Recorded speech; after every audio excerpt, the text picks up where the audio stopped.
Hello, I'm James Lee, Senior Director of Faculty Services at San Jose State University. And today I'm going to introduce to you information about the range elevation process for lecturers and librarians at San Jose State University. Unfortunately, a lot of faculty are unaware of the range elevation process. And so I'm going to give you a little bit of background on range elevation and talk just a tiny bit about the process for getting prepared for range elevation. So we're going to run through eligibility. We're going to run through what you would have to submit to apply for range elevation. And we're going to look at the eFaculty interface to help you in your process of uploading materials to eFaculty so that you can make an effective range elevation application. So what is range elevation? Well, as you know, faculty are hired on a salary scale. And for lecturers, the ranks run from LA to LD. So there's LA, LB, LC, and LD. The LA corresponds with the beginning educator who may not have a terminal degree.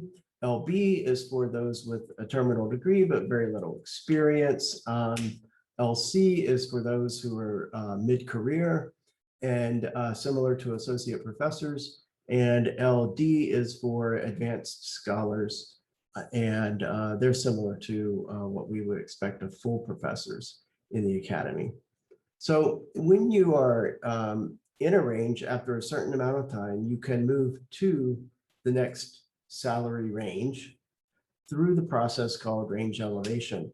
Range elevation requires an evaluation of the professional performance of the candidate by department faculty and the dean and the provost. And to be awarded range elevation, one must demonstrate professional growth and development that is appropriate to the work assignment and to the mission of the university. The period of review is the time since entry into the current range. When did you enter LA? When did you enter LB?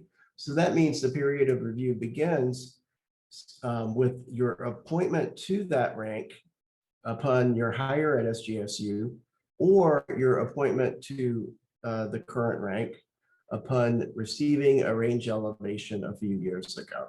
So the period of review begins for when you entered your current rank, either an appointment or since a prior range elevation. Your range elevation application must be submitted and reviewed in the eFaculty electronic platform that we use at San Jose State University for all faculty evaluations. Who's eligible for range elevation?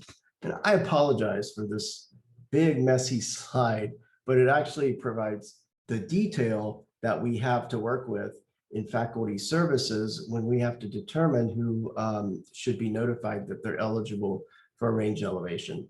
So the easy one is if you've gotten to the SSI max in your salary range and you have served for 5 years in range, then you become eligible for application for range elevation. That means you can apply and be awarded if you've shown professional growth. The second way that you can become eligible for range elevation is to spend a lot of time here adding up your appointment fractions and finding that place when those appointment fractions equal 6 years of service, assuming that a 0.8 is a full time, as it were, full year of service to the university. So an individual who was appointed at 0.8 for each semester for 6 years would actually be eligible for range elevation after those 6 years. An individual who is appointed at 0.4 each semester would have to serve for 12 years in order to become eligible under the formula, because they have half the appointment as a person who's considered working full-time. So if you're interested, the collective bargaining agreement has a simple definition for who's eligible, but it usually excludes most faculty. But there was an MOU with the California Faculty Association, and HR letter, technical letter 2017-14 supplement 1 actually lays out the most recent MOU with California Faculty Association declaring who is eligible. I must say that we are in bargaining with the California Faculty Association union right now. And so the terms of range elevation could change between now, when we're trying to help you prepare, and when the actual applications are requested and the eligibility determined if there is a new contract at that time. But chances are good that anyone who is eligible currently will continue to be eligible in the future.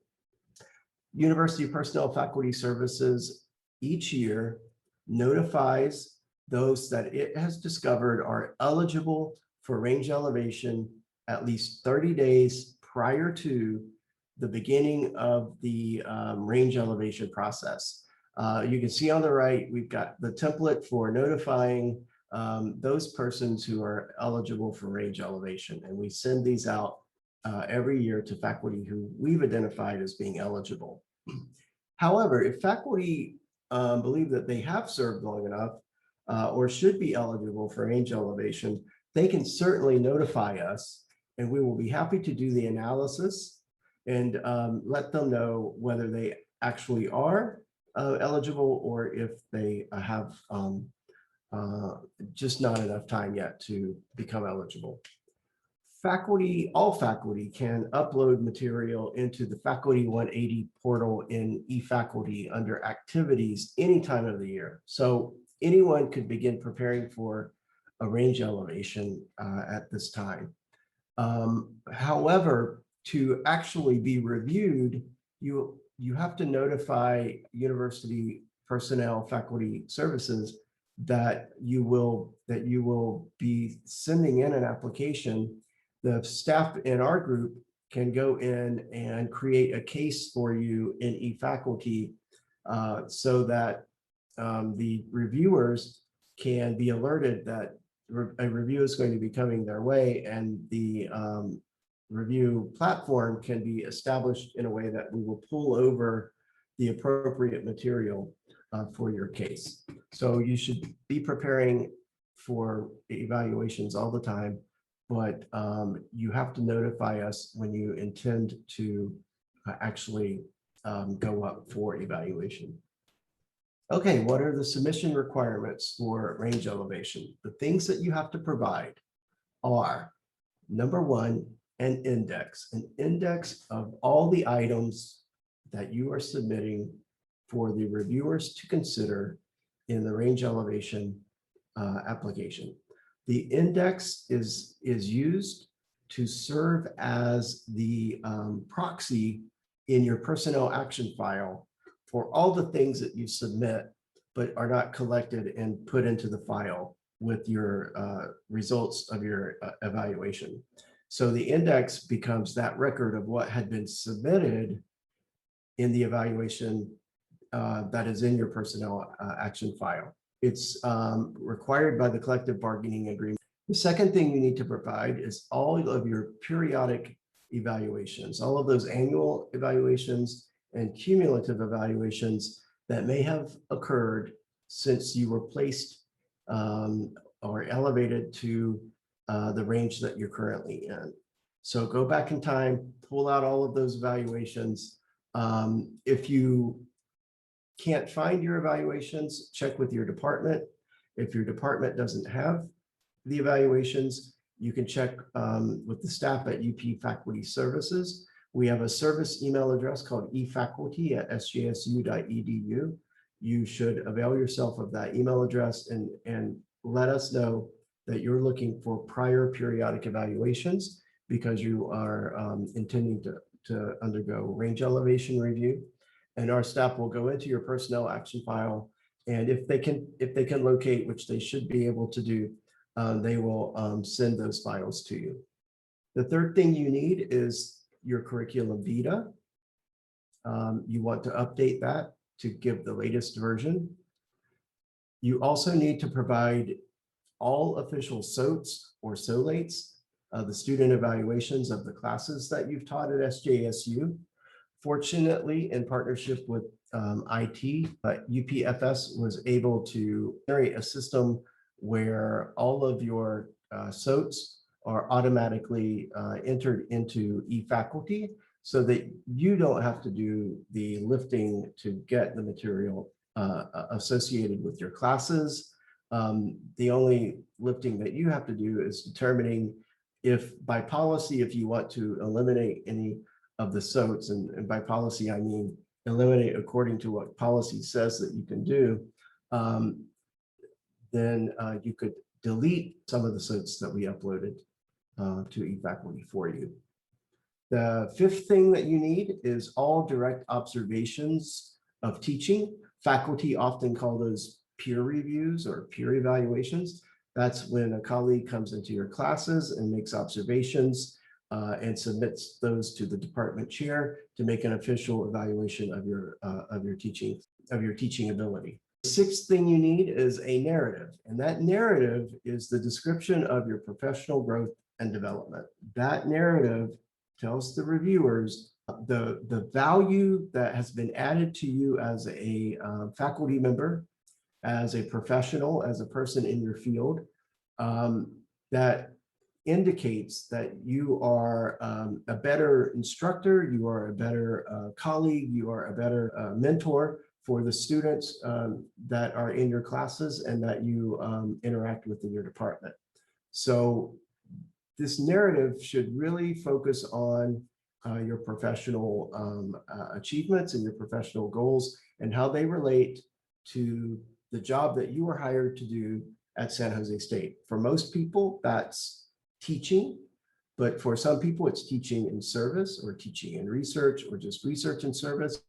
So you want to tailor your narrative to demonstrate the success you've had in the time since you were last placed into the current range. The seventh requirement is evidence of the things you state in your narrative, in your CV. You want to provide documentation of the successes that you've had.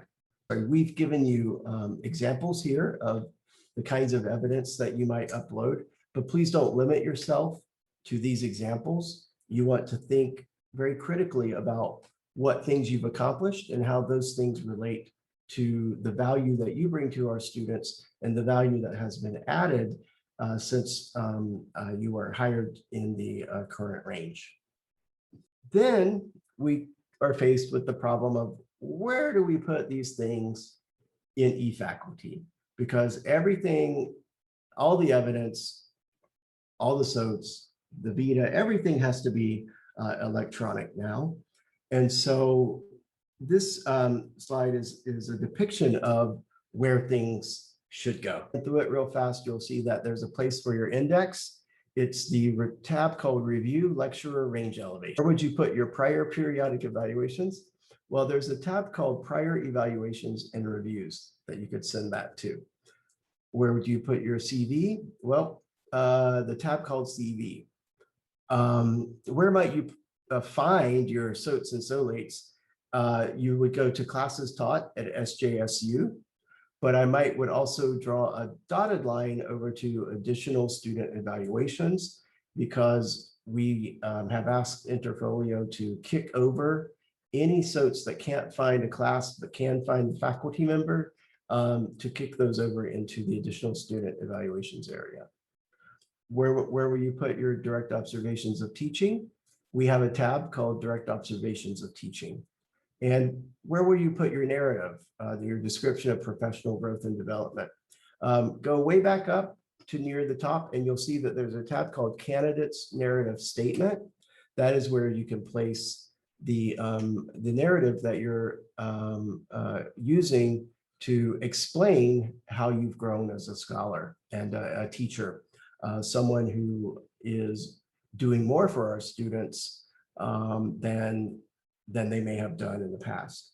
And finally, the evidence that you will bring to the table has a place, but you're going to have to locate it. So you'll want to read through the tabs that are in eFaculty and find those that correspond best with the evidence that you are attempting to upload. For example, our police chief with the police chief of the year would get would put that certificate as evidence. He would upload it under honors and awards down near the bottom of the dossier.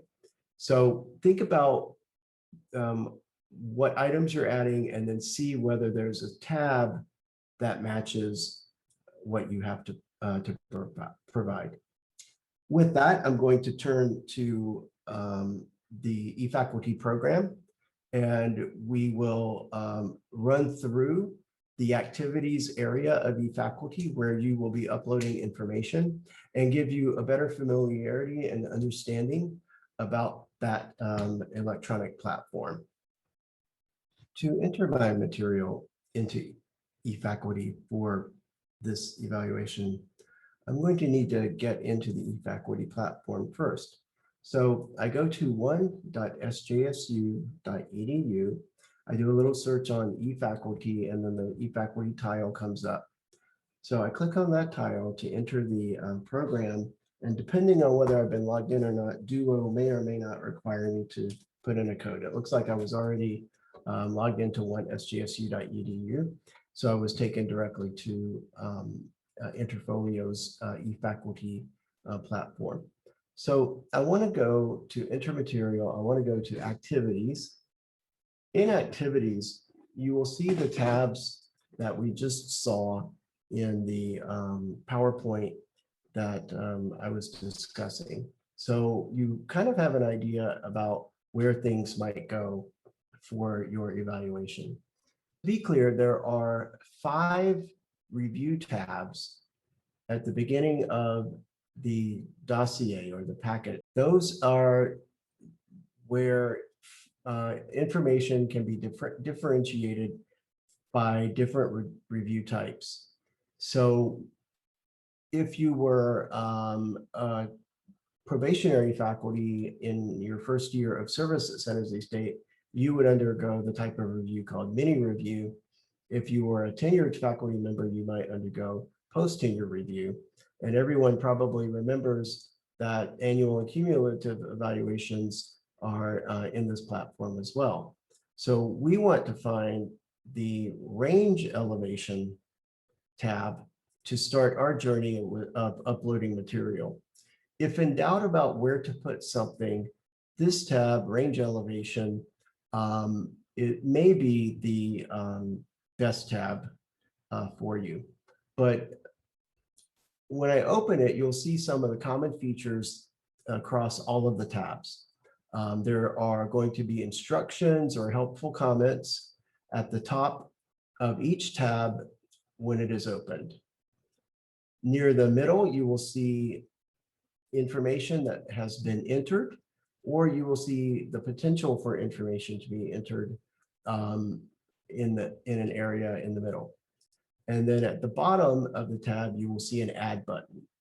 That is needed every time you wish to add material in any of the tabs in eFaculty. So I'm going to click add to just kind of show you what that's like. In this area, we ask that you put your index, but if you find that there are other things that you want to upload, but you can't find a particular place for them, then you could potentially upload them under this tab as well. Let me point out to you that we have a what goes where guide, and that guide gives everyone instructions about what goes in each place or each tab of eFaculty. Another thing that's common to all tabs is when you enter material, there's going to be a date stamp that you have to set for the material that you're entering. Since we'll be undergoing review in fall, I would go ahead and set that to fall. And then I would put a title for what I'm going to put in this area, index in this case, and then I would click to upload a file.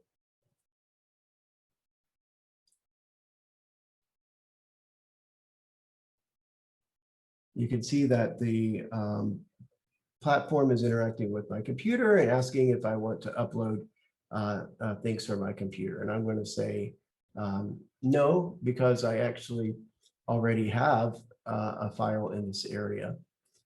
So I'm going to cancel. Okay.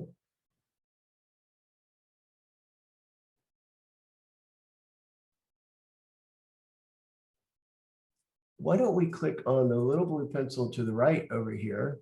This is another feature in all of the tabs where if you have an item, you can edit it by clicking that little blue pencil. And just so you know, there's also the ability to delete items just by clicking the little blue X circle next to the little blue pencil.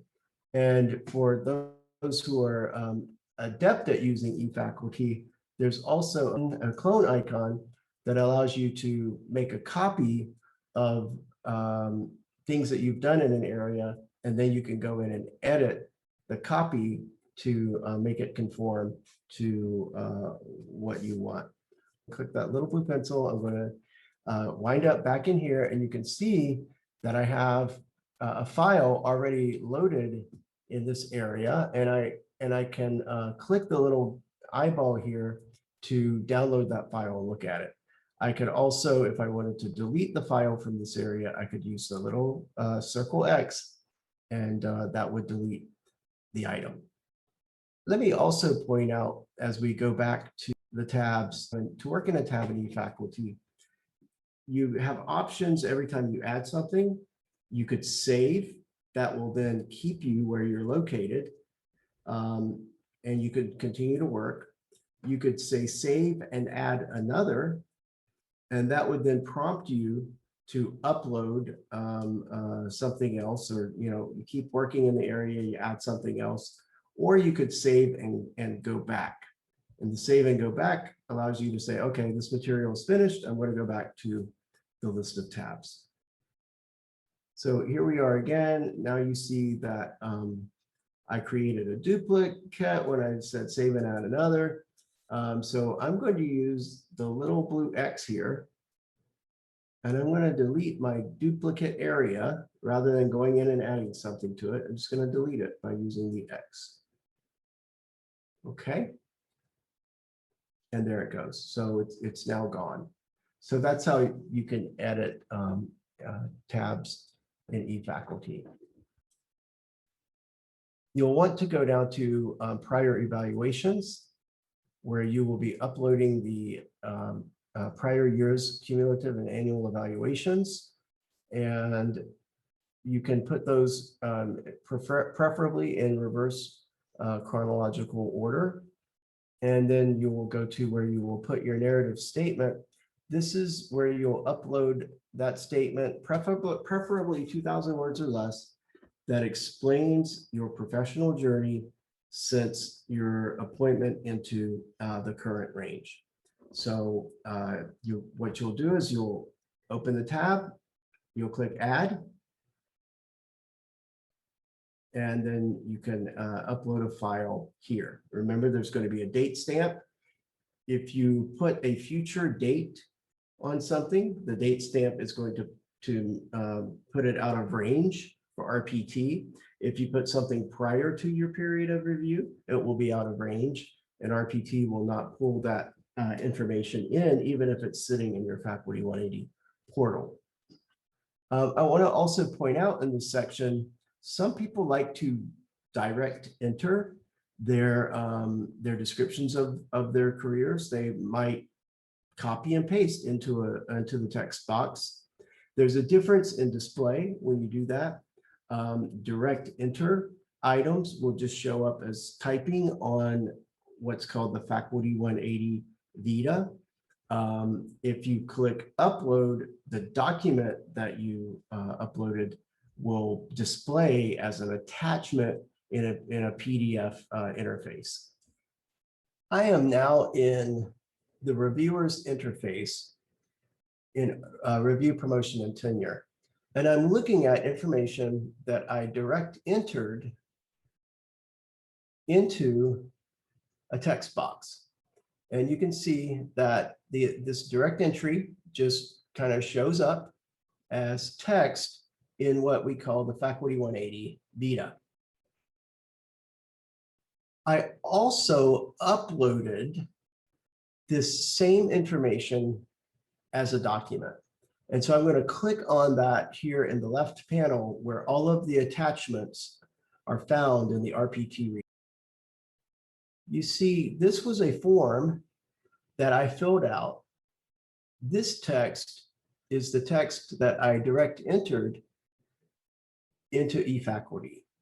And you can see how it may be visually appealing in this case to have entered information on this form rather than direct entering that information here.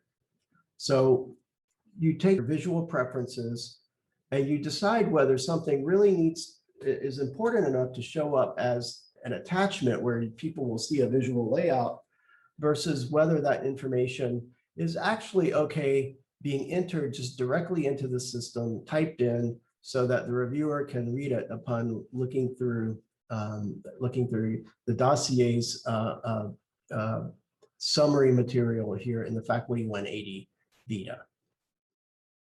The next area is the Curriculumvita area, and it is here that you would want to upload that Curriculumvita for the reviewers to be able to see your trajectory as a scholar. I will also make a note that you really should strive to have your Curriculumvita organized in the same way as your dossier. So the order of material, the way you refer to things, the naming of items on your CV ought to also be reflected in the dossier. Do make a conscious effort to align your Curriculumvita with the representation of your career in your dossier. You can see that I've uploaded a Vita here, and it's good to go. The next area begins the teaching, service, and risk part of the dossier. And you're going to see that there's a tab for classes taught at SJSU. This tab is pre-populated by UPFS and with help from IT to make sure that all of the classes that you taught during the period of review show up automatically without you having to enter them. There's also an area where attachments can be added to classes. You can see that this class, there's a little number right here, a little blue number, it has a link. This class has a syllabus attached to it. We'll cancel that. So keep in mind then that you can attach syllabi by adding add to each class that you have listed. The recommended preference is that you don't add syllabus for every class, but rather you add a representative syllabi, one for each course topic, probably for the latest one that you taught.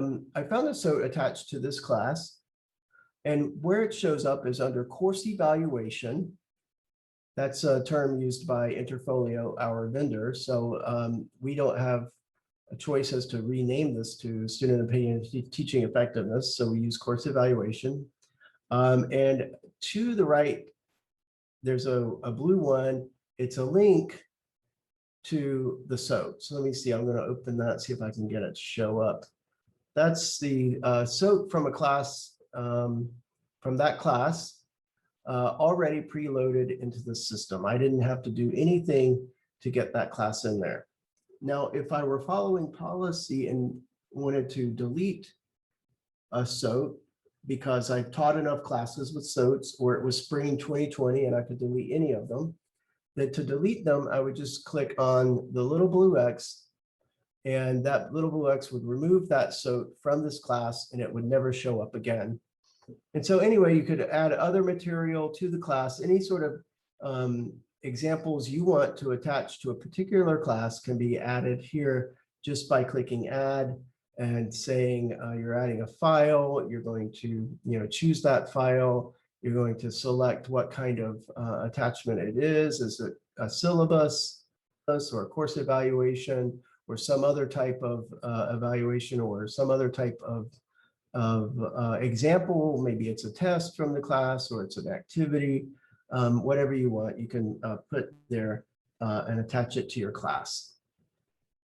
Okay, so that's the teaching and the all-important SOTs area. I'm going to jump around just a little bit, and I'm going to wander over to another tab where you might find SOTs, and that's under the tab called Additional Student Evaluations. It's possible that there may be other classes SOTs that were uploaded here because we couldn't find them anywhere else in your schedule. And it's also a location where you might add classes that are missing from your schedule. Here you can't delete classes and you can't make changes to them. All you can do is alter the attachments. So if there are errors here, you'll want to contact eFaculty@sjsu.edu to request a change. But if your only error is that classes are missing, or that you want to add summer classes or winter classes that might not show up here, then you'll come over to this additional student evaluations area and you just type in those classes. And that's a way of supplementing missing classes without sort of contacting us. This other tab here, classes taught at other institutions, is what it looks like. It's for you to enter in information about any classes you may have taught elsewhere if you had service credit, or if there was something in your assignment that led to you teaching somewhere else during the review period. You may upload them here. You would type in all the information, you date stamp, and then give all the information about the class. And then you would upload any attachments, such as the student evaluations from that location, or a syllabus for that class. You'd attach it here. All right, so I'm going to return to the menu, and I'm going to start moving a little bit faster, because you'll see, and you've probably already noticed, there's a common theme with each of the areas. It's instructions, add, enter date stamp, and enter information, and perhaps add an attachment. Now, here's an important section called Direct Observations of Teaching. This is where all of your peer observations, when a colleague comes in and reviews your class and gives you an official review, then those are added here. Just as a little note, the timetable for reviews is in this tab. That concludes the teaching section, or the academic assignment section of the dossier. And we'll go explore more tabs. Then we move to the service section. And service is broken into categories, and you're going to want to add your service to the appropriate categories. Again, how would I know what the appropriate categories are? You get a hint from the tab, you get a hint from the What Goes Where guide, but you also get a hint from the description at the top of the tab before you add your material. I'll give you this example: committee service to university divisions. So if it's already understood by everybody what the committee is, you don't have to give as much detail. But if it's really somewhat novel of an experience, then you might provide more explanation. Here's a date stamp for when did you start on that committee? Are you still on it, or did it end a couple of semesters ago? You'll want to determine which branch of the university you were working with? Is it academic affairs? Probably. Is it the academic senate, or is it your college, or is it your home department? You follow the branch until you find the correct place. And then we have a list of committees that is routinely updated to help you find the committee that you likely served on. But if you didn't serve on any of those on the list, you can still choose other, and then you can name the committee here. That will show up as a direct entry item in the dossier. Then you'll want to say whether you were a member or a chair or some other role on that committee. And you have the option to upload a file, although we often don't expect to see uploads in this area. But if a committee is novel and people don't know about it, you're highly recommended to upload a file that explains the committee's work and the work that you did to advance the efforts of the committee. Okay, so we're going to go back now. There are other ways that you can serve. You might have university service that wasn't on a committee. We then have academic advising. Then we have student supervision, which is more intensive than academic advising. It's actually literally working with the students on their projects. You've got service to the community, where you can enter information just like before. We've got service to the profession or the discipline, same thing, adding information as before. And then we have the listing of professional organizations. Okay, then we get to the research, scholarship, and creative activities area. And then we have probably what is sometimes the most confusing area to people, but it's the place where one uploads files that demonstrate your research and scholarship accomplishments. And it is literally meant to hold all of your output. So if it's a book, if it's a presentation, if it's a patent, if it's a new software program, anything that you've produced as a San Jose State scholar gets entered in here, and you are expected to provide a copy of everything that you list. So you're going to list items, but then you aren't limited to text. You could also upload visuals. You could even add links, and those links could take folks to online publications, or it could take them to online videos. You have a lot of options here to take people to establishment sites where your products are being hosted and are available for the reviewers to actually review, either watch them, read them, and to analyze them while in the eFaculty interface. So you're going to be asked here, when you click add in the RISCA area, to select what type of activity or outcome or product you are going to upload. In my field, it's always journal publication for me. But for others, I mean, it could be presentations at conferences. It could be something not listed here, in which case you would select other and then go on to describing it. There are some options for importing information about your work. So you may look for ways to bring in that information. But when entering your RISCA material, let's start with, is this product in progress? Is it submitted? Is it under R&R? Has it been accepted? Is it out in press? Is it a past product? Or is it something that you gave up on or abandoned? You discontinued it. So then you are going to want a date stamp. So the date stamp should refer to that status. So if you're doing work that's in progress, you're going to date stamp for the current fall semester.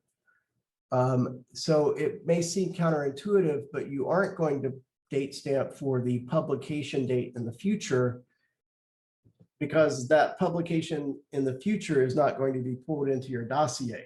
Your date stamp actually needs to literally say the semester that the item was completed, or where you are in the process and the current semester. The next thing you're asked for is the title. And then what is the outlet that's housing it? Then you're going to be asked for the month. You could say an anticipatory date here. If it's been accepted, you could say, well, it's going to come out September of 2022. And that's permitted here because this date is referencing the actual publication, whereas that date is date stamping for it. You enter your author name. If you have co-authors, you can add co-authors here, and then you tell us the percentage of the contribution for the co-author.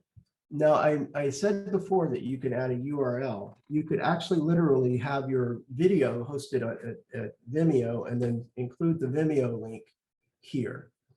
You could also say it's a URL and then have, if it's in one of those online journals with open access, your reviewers could just click on the link to read it instead of you having uploaded a copy of it here. That's okay to do, but you just have to know, that you are responsible for getting into the hands of the reviewers everything that you say you've produced. So if the URL has a paywall or could block the reviewers, you do not want to provide a URL.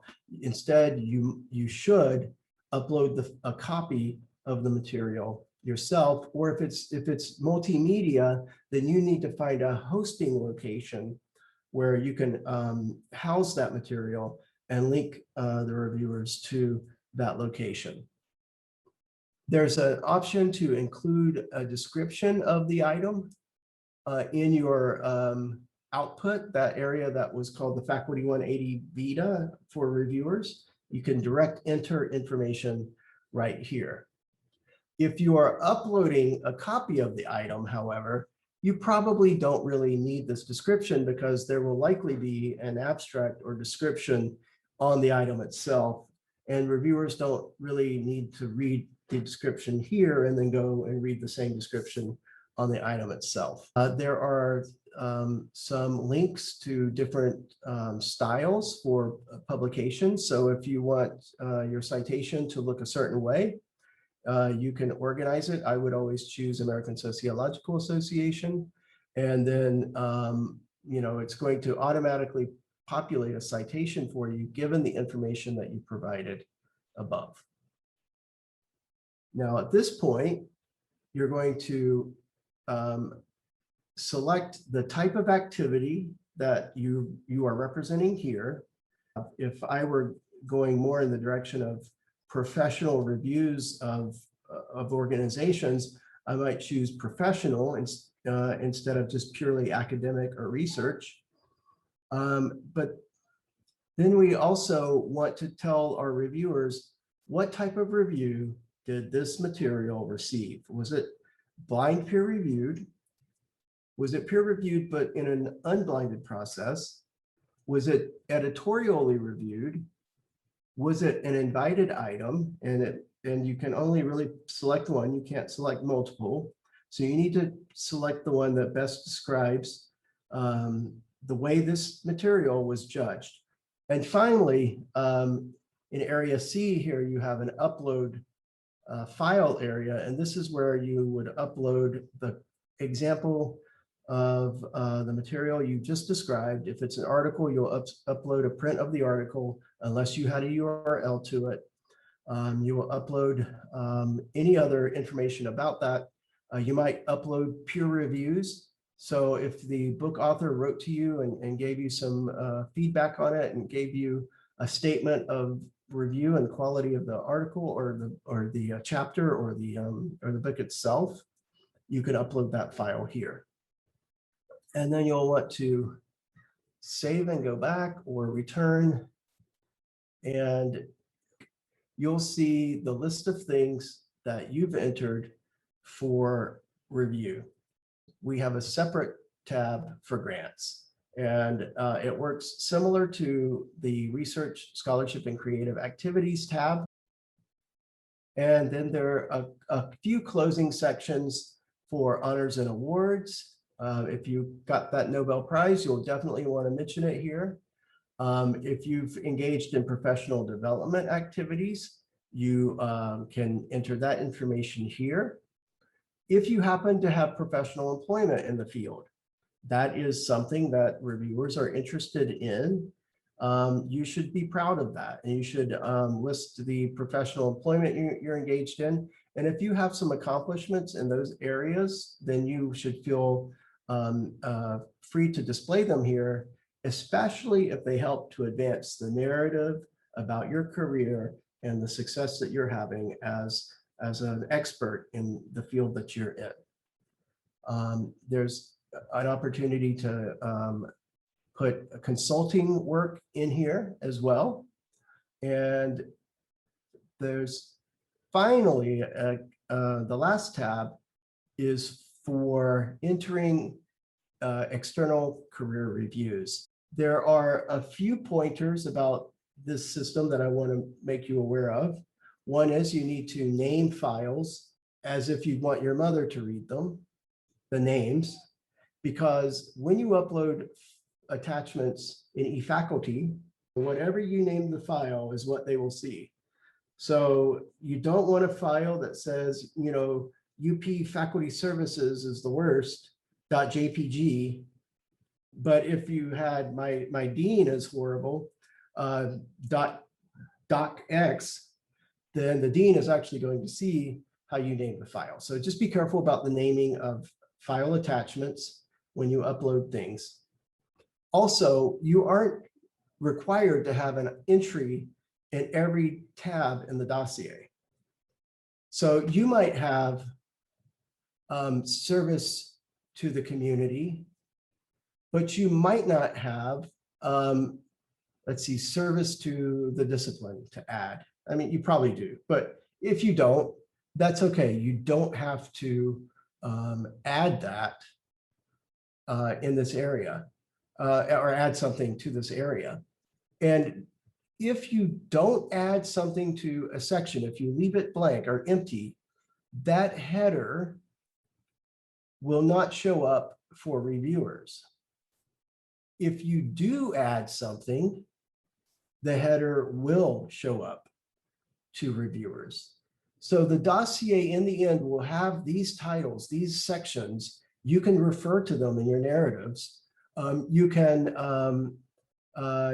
direct people to them, but you don't have to have them. And so if there's nothing under other academic assignment, then other academic assignment isn't going to show up to the reviewers. They're not going to expect to see that from you. So that's those are a couple of little points to keep in mind about when thinking about eFaculty. All right, I'd like to show you one more thing in eFaculty after you've entered your information and before the case is generated that allows you to see the reviewer's perspective of your dossier. You can always go to the area called Vitas and Bio Sketches under the Faculty 180 packet. You would scroll down to Retention, Tenure, and Promotion dossier. You'd click on the blue eyeball to the far right, and then you'll get the Faculty 180 Vitae that's generated for reviewers. The thing is, you need to make sure that you've gotten your appointment dates correct so that the period of review is correct. And then you can export what you generate as a Word document, a PDF. You can send you can generate it as a web link and have someone else go in and look at your dossier. This is a way in which you can share a dossier prior to the ability to snapshot it the in the window for the reviewers. So after refreshing my Vita, you can see that I have a header, I have a whole bunch of front matter information here. And then we go down, we have my CV, classes taught at SJSU. You can see anything with a blue link has an attachment under it, either syllabus or other material I might have added. You can see my direct observations of teaching. All of these things are what the reviewers will see as direct entry on the Faculty 180 Vita. All of the blue things are the attachments. And unfortunately, in this side of the system, in Faculty 180, you can only see attachments if you download them, but you can at least see where you have attachments for information in your dossier. It is only after a case has been generated for you that you could go in to your packets. And when we open the dossiers, this is what will happen. You will go into your packets, you'll click on what's available to you there, and there will be a blue bar button to the far upper right called Preview Packet. And when you click that button, Preview Packet, you will see exactly what reviewers will see for retention, tenure, and promotion with your dossier.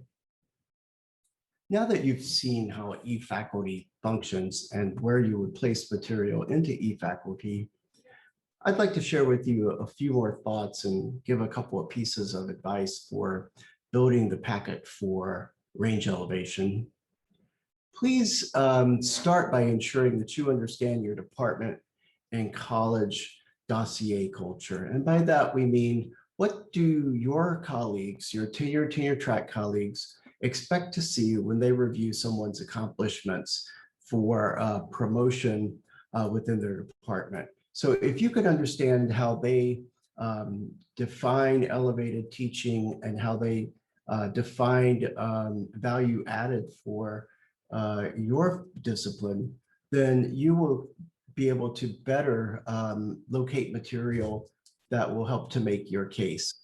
We also encourage you always to talk with the Center for Faculty Development. You might also want to talk to your colleagues about what doesn't belong in a dossier.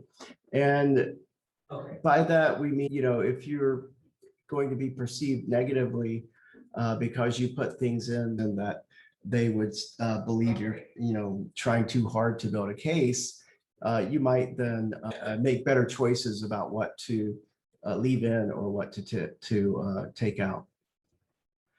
You should also begin working on your packet before it's due. That's why we attempt to make resources available to faculty to help them get started sooner rather than later, because sometimes building a strong case takes a little bit of time. And as you saw, the eFaculty interface is not exactly the easiest one to upload material to, but it sure is a very thorough one. And it's well worth the time spent organizing your materials in Faculty 180. We also recommend that you see what your dossier or your packet will look like to the reviewers. So once the case has been initiated by faculty services, then go looking for that little blue button in the upper right-hand corner of the case so that you can get a sneak peek of what the reviewers are going to see when they run across the packet, and use that to help strategize about what makes a more compelling case. We also encourage everyone always to document every claim of achievement for the period under review.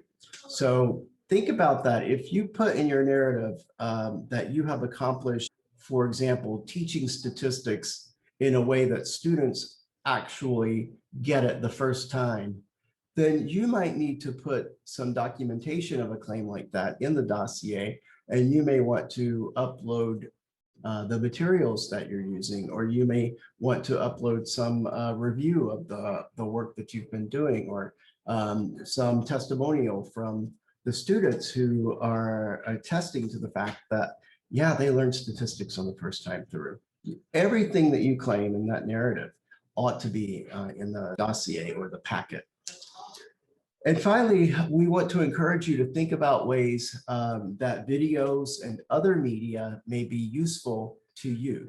So if you can think of ways that visual representation of the things that you've accomplished would be helpful, then consider creating links to those places that house your work, or uploading work to YouTube or to Vimeo or other hosting sites, and then creating a link to the work that, that you have hosted there. One word of caution, though, is that every link has to work, and reviewers are not obligated to find the material at the other end of a link when the links do not work. So please do make sure that you have a robust system of documentation of media if you are going to represent your career with some evidence that is beyond the written word. The last thing I want to say to you is that Faculty Services prides itself in helping all faculty. So please feel free to reach out to us at any time if you run into difficulty putting your range elevation packet together. If that dossier just kind of gets in your way and you are at your wit's end, reach out to us and we'll try to help you through it. We have a staff monitored email address, eFaculty@sjsu.edu. That email address is the best way to get in touch with staff, the fastest way to get in touch with staff having. So do use that email address consistently in trying to solve your eFaculty problems. But I also want to let you know that we have a staff lead for range elevation, and her name is Zeppi Bruce. Zeppi is one of the kindest persons that you'll ever meet. And so I encourage you to reach out to Zeppi to get help at any time in the process, whether it's trying to understand what are the characteristics of the review, or trying to figure out how to get eFaculty to work correctly for you. So always remember zeppi.bruce@sjsu.edu, or you may call 408-924-2462. Finally, our vendor is actually an aggressive service-oriented company. Interfolio keeps a help desk running for extended hours Monday through Friday. So do feel free to email help@interfolio.com or to call their help desk number 877-997-8807. And they will always do their best to help you solve your problems in the eFaculty product. That's all I have for you. Thank you for listening. Thank you for your interest in putting together a powerful packet for range elevation that makes the reviewer's job that much easier, helping the reviewers discern the ways in which you have shown professional growth and earned a range elevation. Good luck with the range elevation process. And again, if you need any assistance, we're here to help you.